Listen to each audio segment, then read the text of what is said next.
Nakatilaw na baka sa palaw nga gilatan og balorista kasimana og nagsigop sa tubig sa butong hastang tamisa. Tungod sa katamis sa butong makaingon lang kag mia. Kung wala pa ubani ko na ni nga video.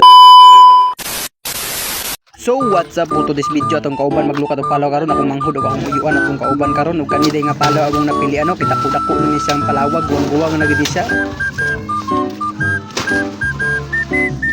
Pagkauman na mo kuha sa mga dahon-dahon ya mo na ning gituslok-tuslok ang kaniyang ugat-ugat para dali ra ni maibot inigbira nato unya.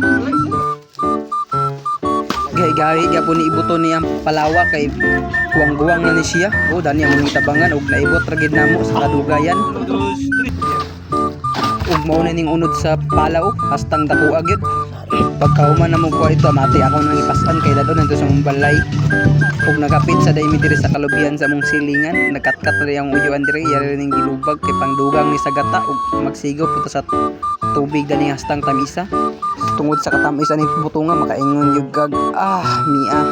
Pag-abot na mo dito sa mong balay ay pagkauman di amatik panitan ni sa uyuan dayon para dali ra ni mahuman atong trabaho panitan ni sa pagkauman ni panit danayan na din slice og sakto ra bud kadagko ug kamulog slice akong uyuan diyan nakagud pud daglubig mo atong itunoon niya ug mao na niya tanan siya na slice na isa ka kaldero gid nga dako ug nakaabot man kada yung tunga-tunga dani nga video pala yung like og share diya dako na kay nang tabang sa ako palo na lang pud mikos mekos ni mga insan mga mikos mekos ug dani luto na din siya gidungagan lang sa uyuan og condense para matampis gid siya ug di na to lang ngayon magkaon na ta kaon ta ninyo diya og palaw kay lami ini siya.